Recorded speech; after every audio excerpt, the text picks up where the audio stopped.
Okay, thanks very much for this nice introduction, and thanks for having me here. It's a great pleasure and honor to talk about this work. So I am interested in the evolution of language, and but the way that we try and tackle this problem is by studying our closest relatives, the non-human primates. And the talk I've prepared for today is exclusively on great apes, on chimpanzees and bonobos. So the work that you've mentioned before on various monkey species I won't mention. And so there we go. So so it depends on the country. You have to always change the picture.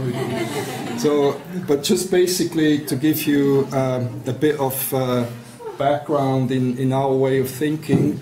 So we are looking at the problem from a biological perspective, and we know that humans, the way we are today, we haven't been around forever. We've got a line of ancestors that goes back to something like 4 to 6 million years, where humans split from the closest relatives, the chimpanzee.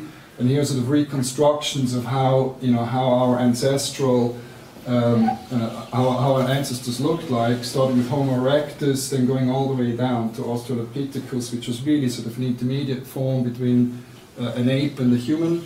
And what you also can see is well, here is just sort of the time period over which there's fossil evidence for these forms, but then more relevantly also the brain size.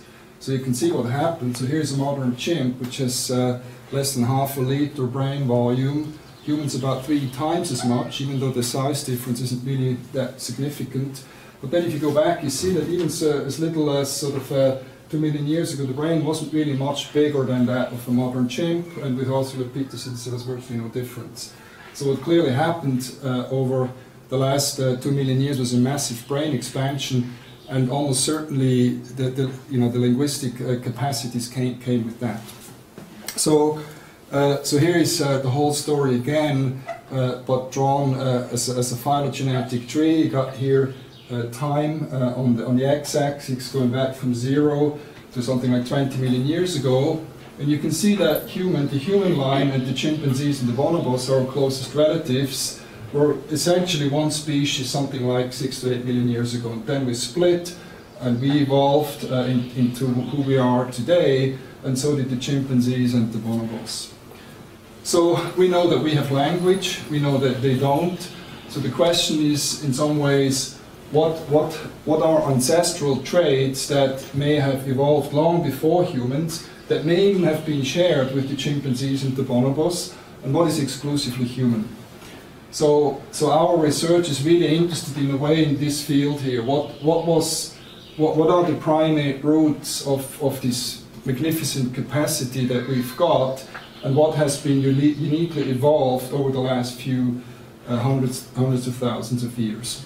So our approach is to compare directly chimpanzees, bonobos, and humans, and if we find behaviors or traits that are shared, then we can conclude that these traits have already been around before the split.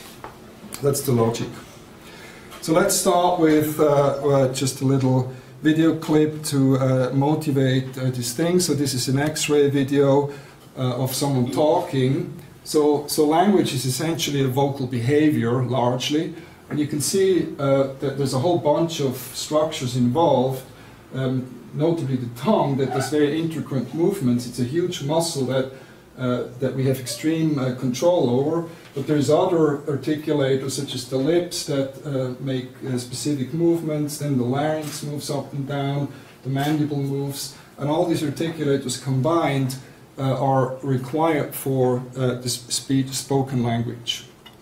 So because of this, an initial line of research focused on chimpanzees as our closest relatives, and the goal was to teach these little guys a spoken language.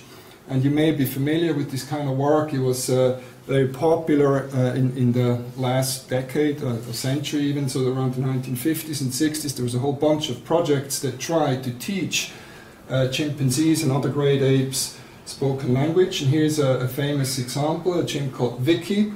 raised in, as you can see, in a human home, just like a little child, and participated in all these human activities. And the idea was, if you enculturate these animals properly, they should be able to speak because they're highly intelligent. Now, the disturbing result of this research was that, first of all, the little chimp died after about 3 years, and second, that it was really a complete flop. So this little chimp was barely able to produce something like 3 spoken utterances. The first one is mama. All right, so the second one was the chimp, the first one obviously was the human. And here's, like I can play it again just to, because it goes like that, right? And then papa. All right, it's even, even less convincing. And then here is a cup. Okay, so you can see that the chimp clearly, she gets the basic point. The chimp is able to shape the vocal tract roughly to produce these English words, but what the chimp wasn't able to do is to activate the larynx at the same time to produce a proper sound.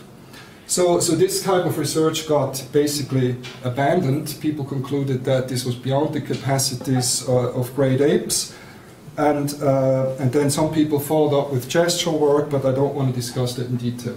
So what we're interested in is not necessarily the speech capacity itself, but the psychological apparatus that needs to be in place for language to even take off the ground. And so I'm not going to talk about syntax and phonetics and all that stuff, but really just the basic sort of cognitive capacities that need to be here before anyone could even think about a language capacity. And so what I've done here, I've listed sort of 3 basic themes that seem to be important. The first one is pretty obvious. It's this business of referential communication. So how signals and context are combined with sounds or signs to refer a recipient to something out there in the world and, in a sense, generate meaning. That's one thing. But then also we shouldn't forget that language is obviously highly intentional. We're trying to address a recipient, a social partner. We've got a goal. We're trying to persuade our partner to perhaps deceive, to just to induce a particular mental state. So it has to be intentional. If a dog just sort of starts howling at night, then maybe he's not that intentional. He may just be an internal motivation due to whatever. So that's not what we mean. We mean really sort of a dyadic interaction where one individual is trying to do something to the other. And then thirdly, another important component is this idea that language is highly cooperative. So I'm not just talking what goes through my mind, but I'm trying to take into account what might be relevant to you. And to do so, I have to know something about your knowledge, about the assumptions you make about the world, and I'm trying to act on that. And so in some ways I'm being helpful, I'm being altruistic because I'm producing information that I think is relevant for you, not just for me. And so what I want to do now is focus on these 3 components and see what evidence we have that non-human primates may be able to show these capacities in their natural communication. So our methodology, as already been pointed out, is really to go into the field and study these species in their natural environment as much as this is possible. And so over the years we have done research on a whole bunch of different primate species, including Campbell's monkeys have been mentioned, Potino's monkeys, dino monkeys, colobus, etc. But today really I'm going to focus on chimpanzees and bonobos because they are our closest relatives and therefore most relevant for any kind of evolutionary considerations. So the research that I'm going to mention has largely been done at Budongo Forest in Uganda, but also in the Congo, Democratic Republic of Congo. So there's a field site in Louis Coutal, which is operated by our colleagues at the Max Planck. And then also there's a sanctuary in Kinshasa where they keep large groups of bonobos in almost natural conditions. There's a bit of work done at Edinburgh Zoo in Scotland, which I will mention quickly as well. So that's the program. Okay, so I want to start with the question of whether or not primate calls can be referential. And so there has already been a large number of studies done with various monkey species, which has shown that different monkey species have specific alarm calls for specific predators. So there is an eagle alarm, there's a leopard alarm, and you can do playbacks and demonstrate that these calls are really meaningful for others. So if you play, say, a leopard alarm, then the monkeys will run into the tree. If you play an eagle alarm, they might scan, look into the sky, look for the eagle. So there's pretty strong evidence that this stuff really contains some sort of meaning. But for chimpanzees, there hasn't really been anything comparable, also because they don't have these sorts of natural predators. They're a large primate, so an eagle doesn't really bother them very much. But what we found is that they, when they find food, they produce specific calls, a call type we call the rough grunts. And it turned out that these rough grunts, which are, you see the spectrograms here, they vary in their acoustic structure depending on the quality of the food. So if a chimp finds something that he likes very much, which at Edinburgh Zoo is bread and banana and mangoes, then he gives these sorts of calls. If he finds something that he doesn't like, such as apples, spinach, or carrots, then he gives another one. So I'm just going to give you a little demonstration. So here is, if you want the bread call. And then here the same guy finding spinach. So I think, I mean, it's interesting, I've done this with like primary school children, and they immediately knew what it meant. And so I think what happens here is that this is a shared communication system that we still have. That's why we understand it intuitively. Okay, but now, so this is just basically the story from the producer, so that they reliably give these sorts of grunts to food they like and these sorts of grunts to food that they don't like. But do others understand what the caller has found? So we don't know that yet from this evidence. So we did a playback experiment. So we recorded calls to the high preference food and to the low preference food, and then played it back to other chimps. And what you see here is a schematic representation of the enclosure at Edinburgh Zoo, where they have a colony of chimpanzees. And so our design was that we established two food trees, an apple tree here and the bread tree over there, and then we put a speaker in the middle. So first we trained the chimps that here on the left they could find bread, and here on the right they could find apples. That's not hard for a chimp to learn these contingencies. And then we waited until everyone was inside in the inside enclosure, and then as soon as the first guy came out, we played from the speaker either a bread call or an apple call. And our prediction obviously was that if they hear a bread call, they go to the bread tree or to the apple tree, depending on what we play. So unfortunately, it turned out that whatever we played, they always went to the bread tree and then walked over to the apple tree. And we're kind of a bit disappointed initially, but it kind of made sense that if there's food involved, you really want to make sure there's not. So, but what then happened is we then analyzed the search behavior underneath both trees. And here we found a significant difference.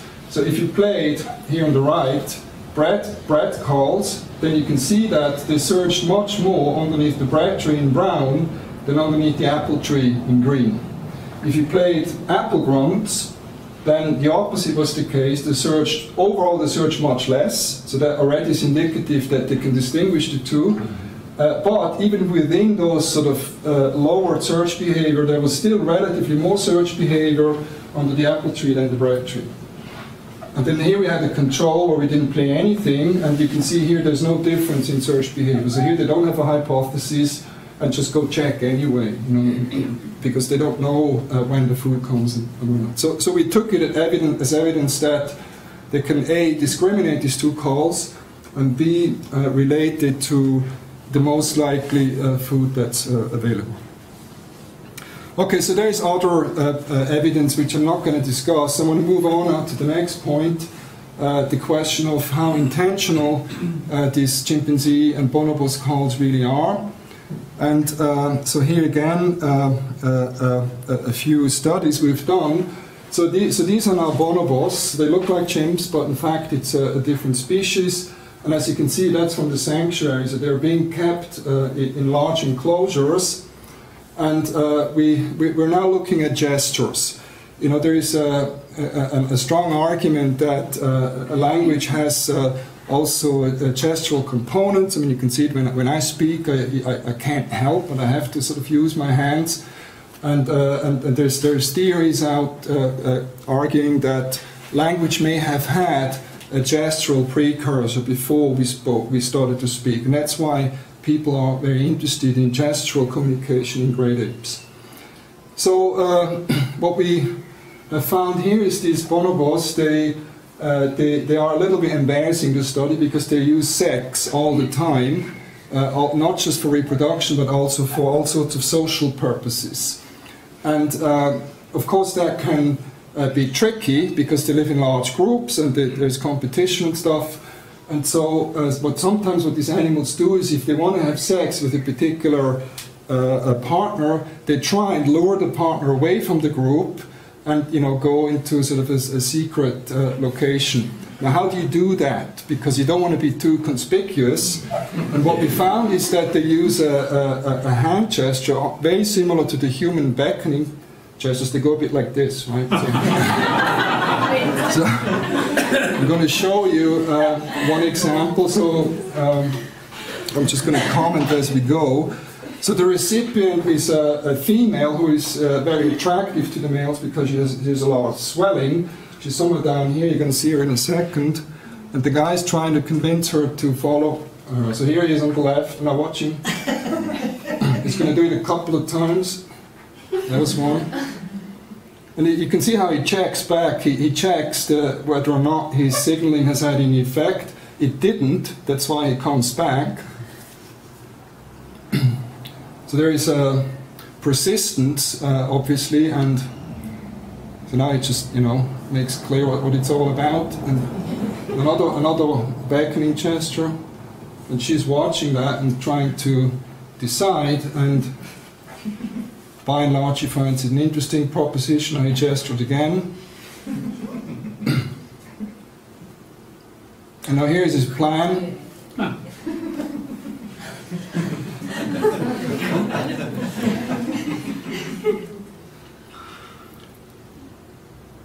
Right, so he was clearly successful now with this, and you can see how much effort he puts in with his, you know, his waving, and yeah. So that's and it's not just this one animal. We've seen it in a whole bunch of animals, even in little ones. So here's a guy here who is I can't remember, maybe 5 years old or so. So he also tries. See it in slow motion again. But of course no one responds to that, so he just sits there unsuccessfully. Okay, so I think what this shows is that there's this gestural repertoire that they can use in quite intentional ways to try and change the recipient's you know, motivations, mental states in terms of persuading. But now, looking at vocal behavior again, here's another study that we've done with chimpanzees. Now this is in Budongo Forest in Uganda, and now this is about fighting. So if chimps have quite a bit of conflicts with each other, and the victims usually scream when they are being attacked by someone. And so we were interested in these screams because they happen quite a lot and they are acoustically quite variable. So I'm just going to first show you a video clip of how this normally looks like. And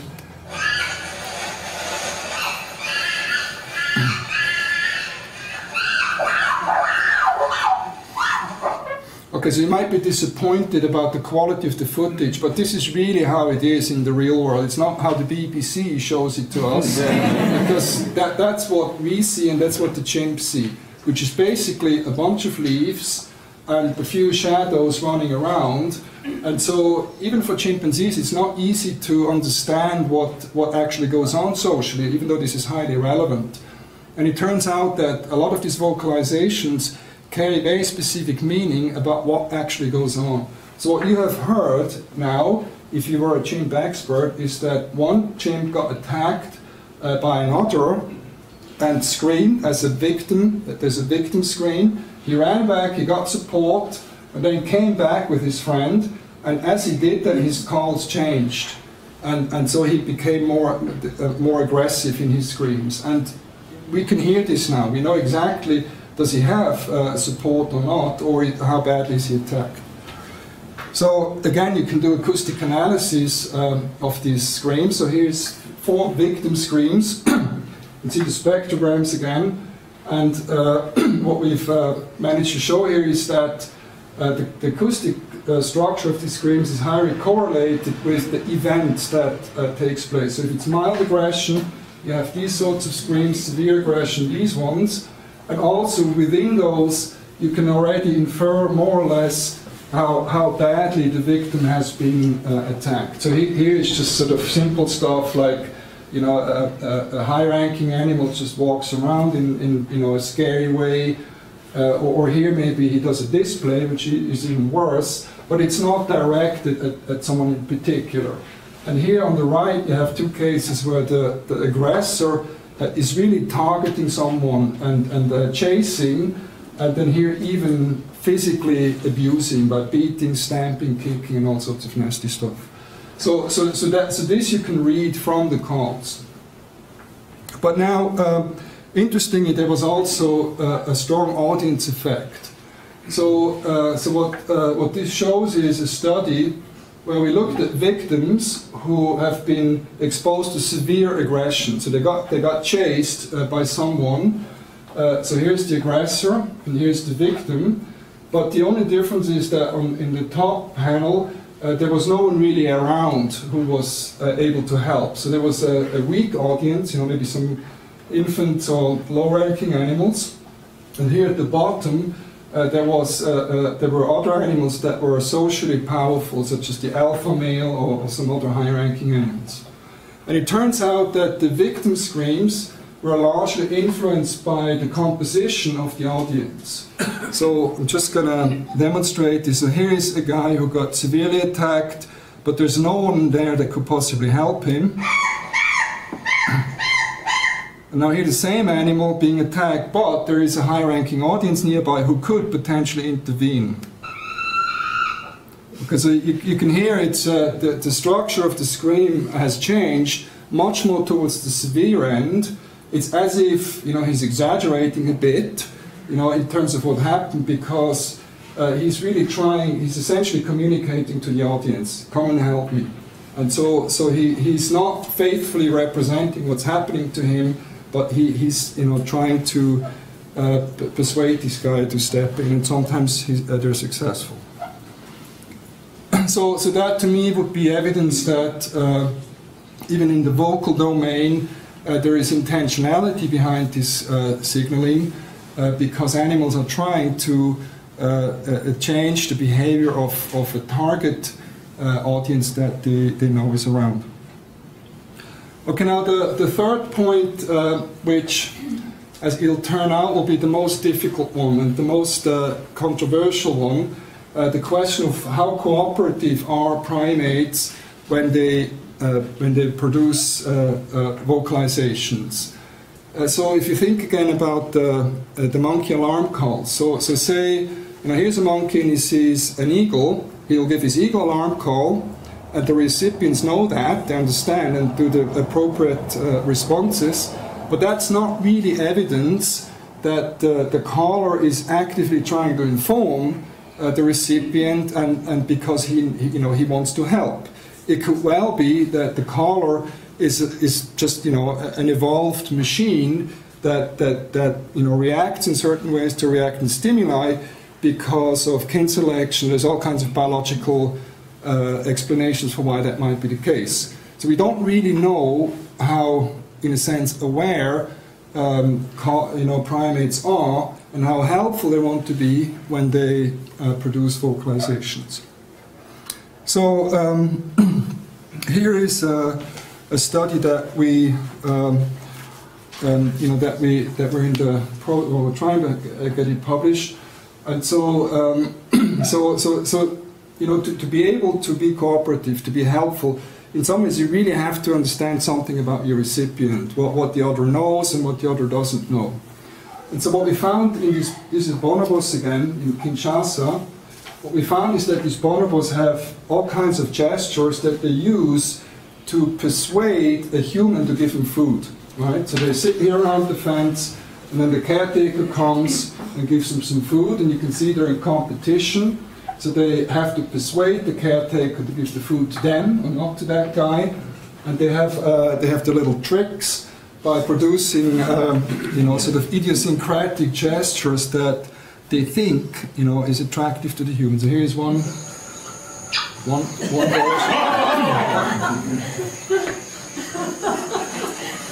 So you can see as a human you're quite tempted to give the food to her because it's just very unique.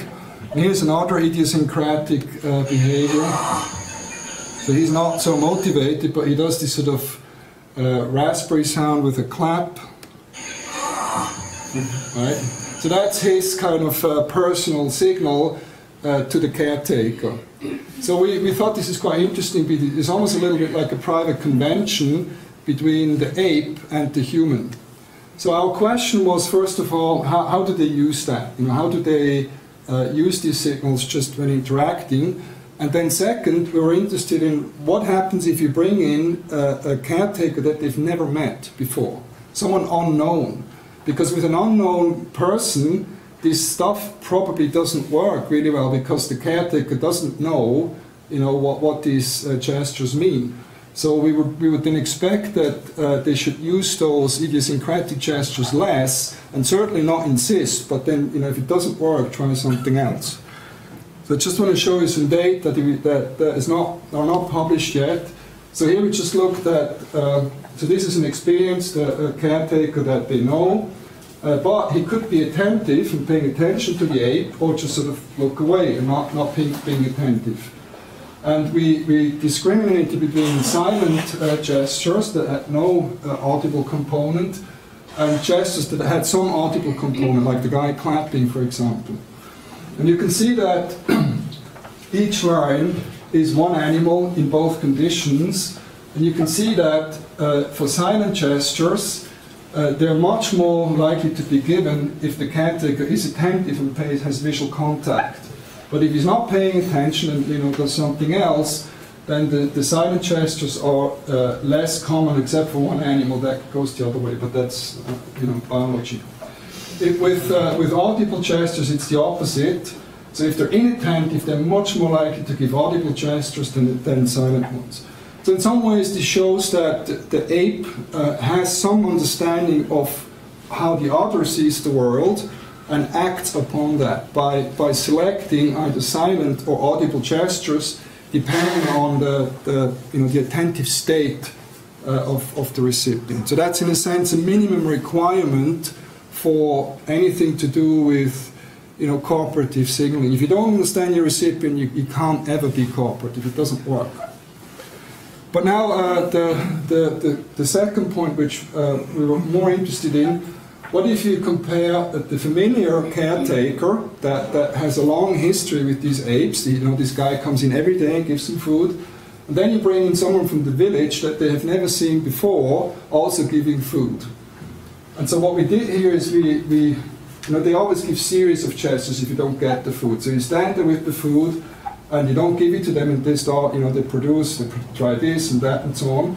And elaboration for us was if they start with one gesture, and then switch to the next, and then the next. So that's elaboration.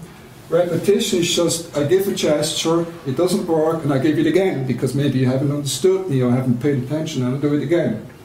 And you can see that if you come in with the familiar caretaker, then elaboration is less common compared to the unfamiliar caretaker. However, the opposite is the case for repetition.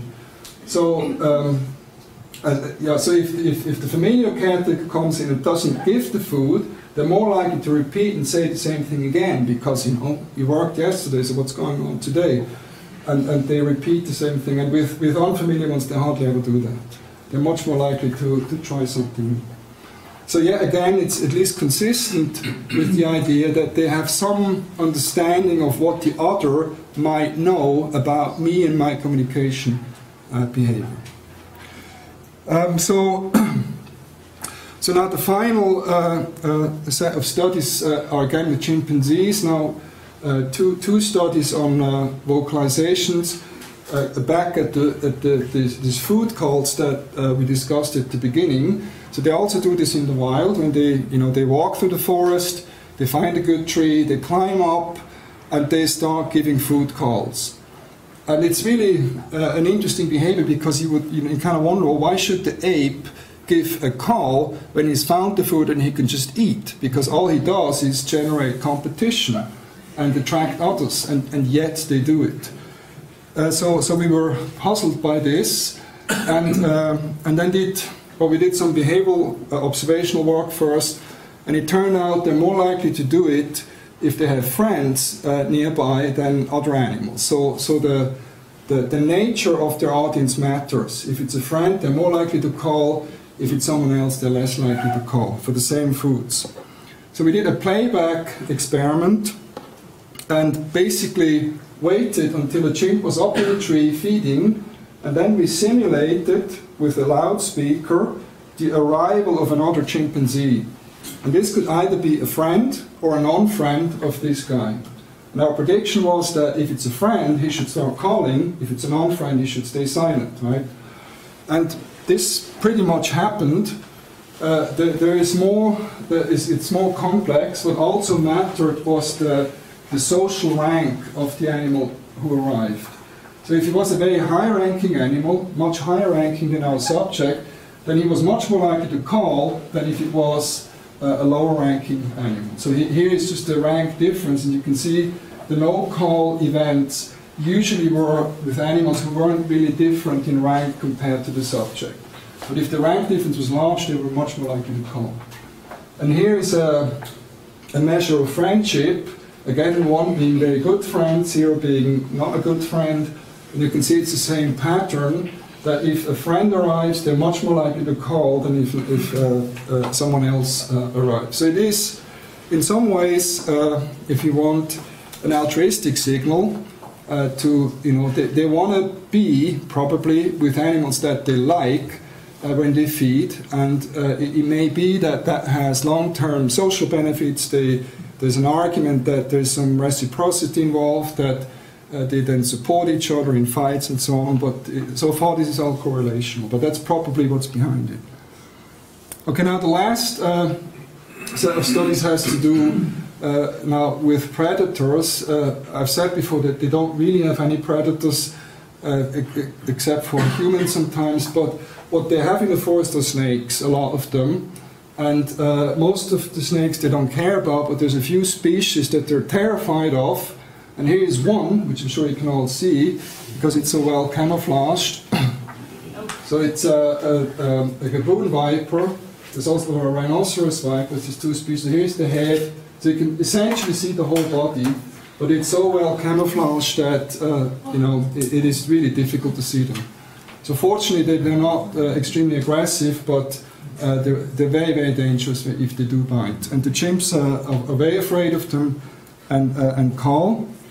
So first of all, we recorded the different alarm calls that they do, and we found the sort of 3 basic call types, sort of soft whoos that they give when they're not sure. They see something, but they can't really tell is it a dangerous snake or not. And then if they've identified it as a relevant danger, they can give alert whoos, and if it's really dangerous, they give wah barks. So I think I'll just play this real quick. Okay, so this is just sort of a private comment that something may not be quite right, and then here it's more serious. Okay, and you can see also that this carries much further, and then here's the wah bark,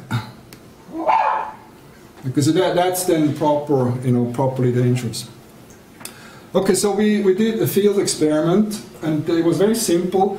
We made a model snake. We fabricated a model snake because no one was prepared to handle real ones, and we just basically put them on the trail ahead of the chimp. So someone walked ahead, put the snake in a bush, and then waited there, and then we filmed the chimps as they arrived, and then studied their vocal behavior.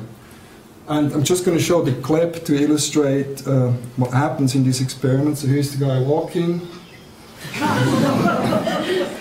So if you now pay attention to his vocalizations, he starts with these soft whoos.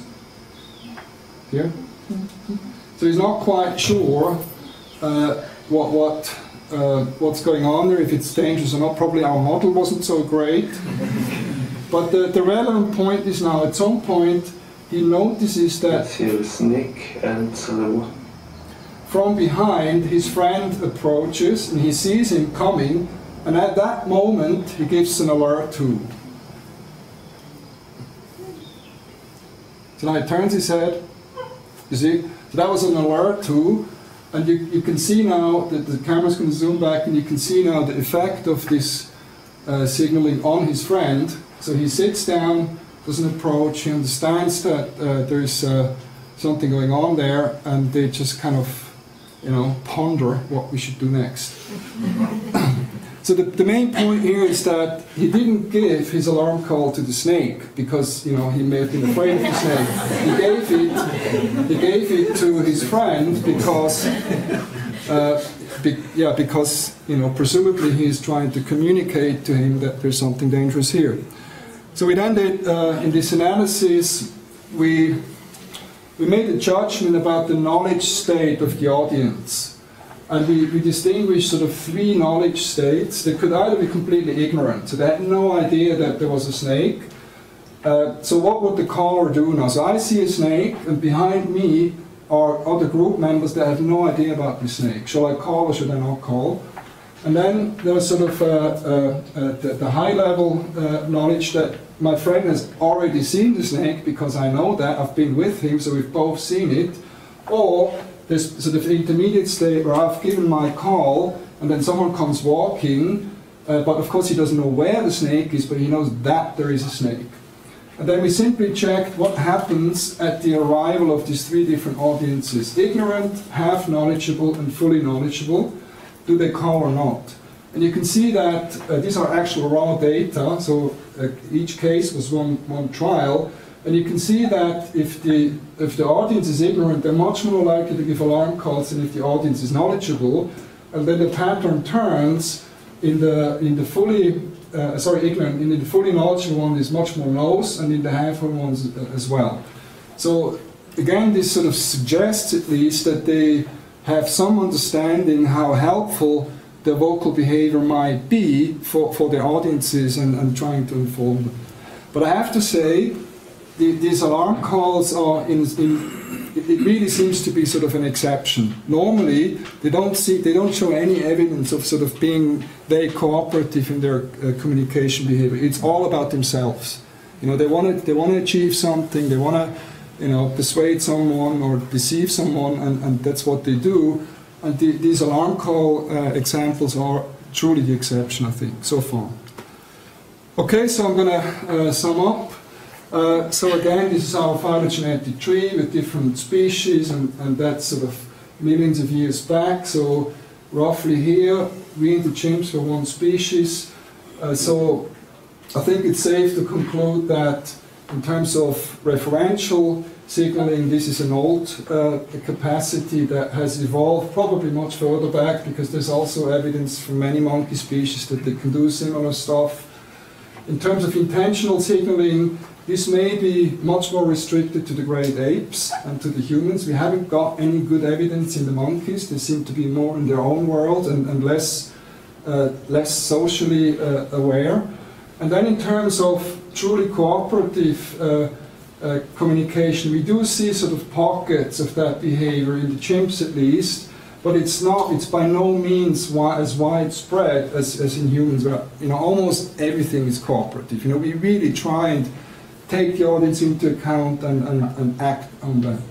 And then, of course, in terms of actual vocal control, this is clearly uniquely human. I mean, no ape can actively control their vocal output. There's no vocal warning like in birds have been mentioned. So that is a uniquely human behavior within the primates at least. But to me, it's not the most relevant one. I think the underlying psychology to me is more in a sense important. Okay, so thanks very much.